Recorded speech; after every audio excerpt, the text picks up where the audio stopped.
Ah oui. Bonjour à tous. Donc effectivement, je vais à mon tour essayer de vous apporter un témoignage dans un temps contraint, mais ce sera mon exercice du jour. Donc c'est un véritable défi de demander à un parent de jeune adulte polyhandicapé de parler de son enfant en seulement quelques minutes. Et surtout quand le parent est plutôt bavard. C'est pour cela que j'ai chargé Julien. Et donc, normalement, Clément va nous lancer un petit montage de photos que je lui ai transmis. Donc, c'est pour ça que j'ai chargé Julien, mon fils polyhandicapé, âgé de 26 ans maintenant, d'être mon maître du temps, avec un diaporama de ses portraits et une petite vidéo surprise, donc pour terminer les 5 minutes qui me sont accordées. Je vais donc vous relater en quelques anecdotes de la vie de Julien, quelques anecdotes qui, pour moi, illustrent tous les possibles, tous les potentiels que nous sous-estimons sûrement encore beaucoup trop souvent chez les enfants et les adultes polyhandicapés. C'est d'abord tous les jours ou à chacun des anniversaires de Julien, début janvier, que notre fils nous étonne. Surtout quand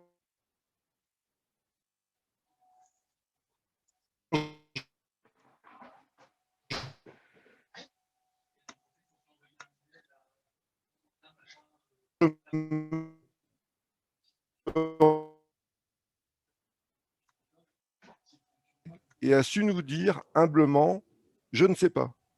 Je ne peux pas vous dire ce que Julien pourra faire, ce qu'il ne pourra pas faire, mais pour nous, parents, en entendant ces paroles, tout ou presque redevenait possible.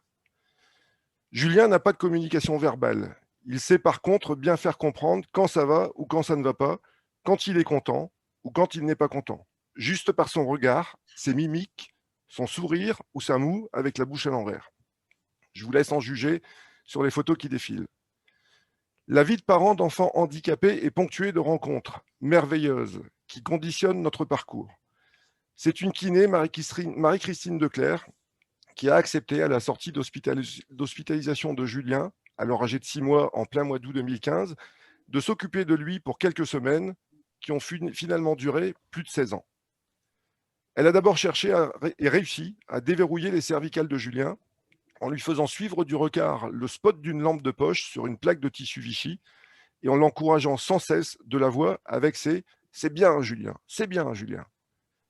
Après quelques mois d'accompagnement à domicile, Marie-Christine nous a doucement fait comprendre que les structures spécialisées pouvaient accueillir Julien et nous a mis en relation avec Polymom à Villeneuve-d'Ascq. Julien, qui jusque-là pleurait dès qu'il y avait un peu trop de monde ou de bruit à la maison, y a vite appris à vivre en groupe. Il s'y est sociabilisé et nous a ainsi montré sa capacité à s'adapter. Autre anecdote, quelques années plus tard, au Tournesol à Marc-en-Barœul. C'est une étudiante en psychologie qui a voulu évaluer la capacité de Julien à reconnaître des photos et à partir de là à faire des choix. Elle présentait devant Julien 2 photos de personnes qu'il connaissait, personnes de la famille proche ou professionnelle des tournesols. Et Julien devait regarder la photo de la personne dont le nom était cité. Résultat, après une phase d'apprentissage, résultat des tests, plus de 80% de réussite. Julien a très tôt porté des lunettes. Les troubles moteurs de Julien sont sévères. Besoin d'un siège coquille pour se maintenir en position assise, absence de motricité fine pour attraper ou tenir un objet. Et pourtant, quand il en a marre de porter ses lunettes, aucun problème pour réussir à glisser délicatement son index droit sous la branche des lunettes pour les faire glisser sur son nez et sur sa tablette. Idem pour se frotter le nez quand il gratte. Et plus récemment, Julien a vite compris comment il devait faire pour se débarrasser de son masque chirurgical sans les mains. Enfin, retour chez Polymom. Pour une dernière anecdote, Julien a moins de 10 ans et l'éducatrice Brigitte nous informe dans le cahier de liaison que Julien va à la piscine de l'IME et qu'il sait faire la planche. Elle nous invite à venir assister à une séance. Nous nous disons, OK, bon, Julien fait la planche, mais sûrement avec des flotteurs un peu partout, sur les bras, sur les jambes, peut-être même un plateau flottant pour le maintenir. Eh bien, pas du tout. Comme vous allez le voir dans la petite vidéo donc, qui va arriver, le plus étonné a été le grand frère de Julien, Alexandre, de 3 ans son aîné, qui lui ne savait pas faire la planche. Donc je ne sais pas si Clément va pouvoir nous lancer la vidéo.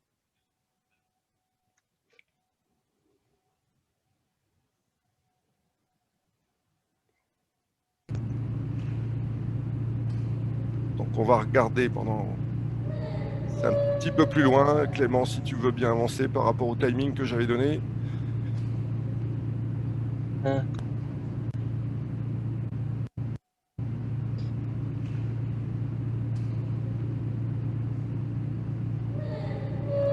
Mais On bon, a eu un... c'est bien Ouais. Clément, c'est bien Clément, c'est pas J'ai grave. eu j'ai eu un petit problème C'est dans pas le grave, montage. c'est pas grave, Dans ma tête, elle faisait moins que ça et j'ai c'est loupé. c'est pas grave, c'est pas grave. Cet épisode de la piscine peut paraître tout à fait anodin, mais il est révélateur de beaucoup de choses. Pour Julien qui vivait à l'époque soit assis en siège, coquille, soit allongé la nuit en matelas mousse moulé, flotter comme ça à la surface sans contact sur son corps, était visiblement un moment de bonheur intense, de liberté totale. Cette initiative de l'éducatrice a été une occasion de plus de prouver qu'ensemble, parents et professionnels, nous pouvions repousser les barrières, les limites du polyhandicap. Chacun sur nos thématiques de prédilection, mais en synergie et constamment dans l'intérêt de Julien. Je pense qu'on peut arrêter la vidéo, Clément. Un bon moment. Peut-être revenir sur... Je suis désolé, j'ai pas lancé la bonne Non, vidéo. c'est pas Mais à grave, culpa, c'est de ma c'est faute, pas je suis grave. désolé. Je pense qu'on a vu qu'il arrivait effectivement à faire la planche et c'est ce qui a étonné, bluffé son grand frère, quoi, qui lui n'y arrivait pas. Et si on peut revenir peut-être pour finir sur le diaporama, revenir sur les photos, Clément. Donc juste pour conclure, puisque j'arrive au bout du timing que Julien nous avait donné, donc en conclusion, quand je suis avec Julien, je lui parle beaucoup et il m'écoute. Et je me demande souvent, qu'est-ce que je n'ai pas fait? Qu'est-ce que je n'ai pas pris le temps de faire? Qu'est-ce que je n'ai pas su faire pour l'aider à exprimer toutes ses capacités? Je vous remercie de votre attention.